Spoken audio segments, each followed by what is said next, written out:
Cientos años después, los descendientes de Abraham están en Egipto, no como invitados, sino como esclavos. Generaciones han nacido bajo el látigo. El clamor del pueblo llega al cielo, y Dios responde: he descendido para librarlos. Levanta a Moisés, un hebreo criado en el palacio de Faraón. En una zarza que arde sin consumirse, Dios se revela: yo soy el que soy. El nombre sagrado, el nombre inefable, el Dios eterno, autoexistente, fiel a su pacto. Las 10 plagas no son solo demostraciones de poder, son juicios contra los dioses de Egipto. El Nilo se vuelve sangre. Ra, el dios Sol, es humillado con tinieblas. Cada plaga declara: no hay otro Dios fuera de mí. Pero la 10ª plaga es diferente. Es personal. Es definitiva. La muerte del primogénito. Dios instruye a su pueblo: tomen un cordero sin defecto, mátenlo al atardecer y pongan su sangre en los dinteles de la puerta. Esa noche, el ángel de la muerte pasará por Egipto. Donde vea la sangre, pasará de largo. Donde no la haya, el primogénito morirá. Esto es la Pascua. Y no es solo historia, es profecía. El Cordero Pascual apunta al Cordero de Dios. Juan el Bautista lo verá siglos después y declarará: he aquí el Cordero de Dios, que quita el pecado del mundo. Jesús celebrará la Pascua con sus discípulos la noche antes de morir. En el momento exacto en que los corderos pascuales eran sacrificados en el templo, Cristo expirará en la cruz. Su sangre, derramada, protegerá del juicio eterno a todos los que confíen en Él. El éxodo no termina en Egipto. El mar Rojo se abre, el pueblo cruza en seco, y el ejército de Faraón es sepultado bajo las aguas. Es un bautismo nacional, muerte al viejo mundo, vida en el nuevo. Dios guía con columna de nube de día y de fuego de noche. Provee agua de la roca, maná del cielo, y en el monte Sinaí entrega la ley. Si Éxodo narra cómo Dios libera, Levítico enseña cómo vivir en su presencia. La palabra clave es santo. Seréis santos porque yo soy santo. Pero, ¿cómo puede un pueblo manchado por el pecado acercarse a un Dios perfectamente puro? La respuesta de Dios es el sistema de sacrificios: holocaustos, ofrendas de paz, expiaciones por el pecado, cada uno con un propósito específico, cada uno anticipando al sacrificio final. El día de expiación es el clímax del calendario litúrgico. Una vez al año, el sumo sacerdote entra al lugar santísimo con la sangre de un macho cabrío. Rocía la sangre sobre el propiciatorio, la tapa del arca del pacto. Allí, entre los querubines de oro, habita la presencia de Dios. Fuera del tabernáculo, otro macho cabrío espera. El sacerdote pone sus manos sobre su cabeza, confiesa los pecados del pueblo y lo envía al desierto. Es el chivo expiatorio, cargando simbólicamente la culpa de Israel, lejos del campamento. Todo esto es una sombra. La realidad es Cristo. Él es el sumo sacerdote que no ofrece la sangre de animales, sino su propia sangre. Él es el sacrificio perfecto y el chivo expiatorio. En la cruz, Dios puso sobre él la iniquidad de todos nosotros. Fue llevado fuera de Jerusalén, lejos del campamento, como un maldito. Pero su sacrificio no fue simbólico. Fue real, eficaz, suficiente para siempre. Hebreos lo dice claramente: porque la sangre de los toros y de los machos cabríos no puede quitar los pecados. Pero Cristo, habiendo ofrecido una vez para siempre un solo sacrificio por los pecados, se ha sentado a la diestra de Dios. Levítico nos muestra que no podemos limpiarnos a nosotros mismos. Necesitamos un mediador. Necesitamos sangre. Necesitamos a Cristo. El libro de Números es un viaje doloroso.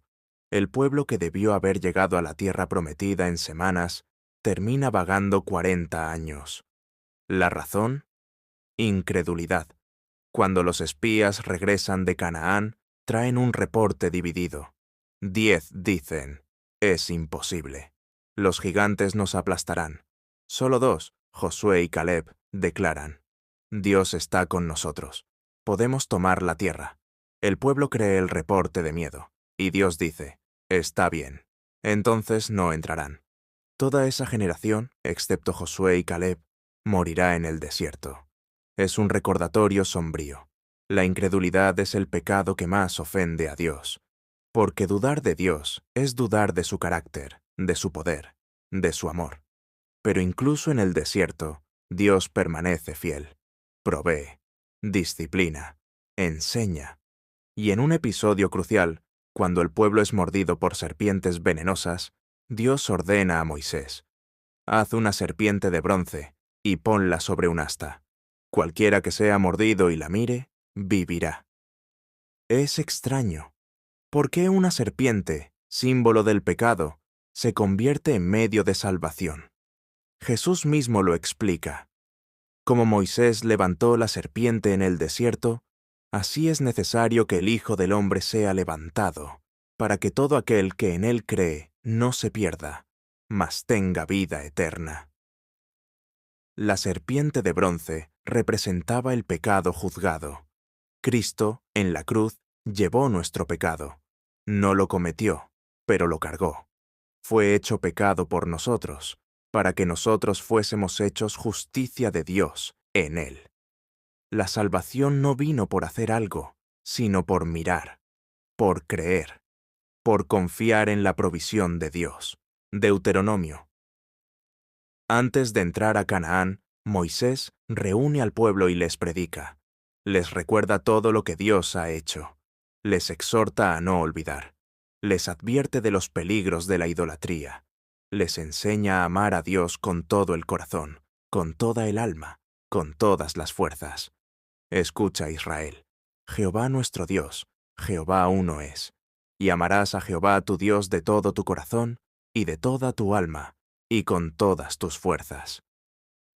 Este mandamiento, el Shema, se convierte en el corazón de la fe judía.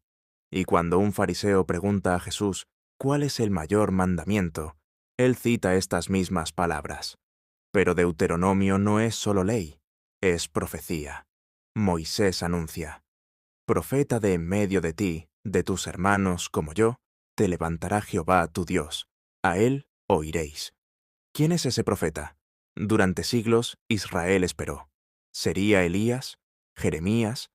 Cuando Jesús comienza su ministerio, la gente pregunta, ¿eres tú el profeta? Y Pedro, en Hechos, lo confirma. Jesús es el profeta como Moisés, pero mayor. Moisés liberó de la esclavitud física. Jesús libera de la esclavitud del pecado.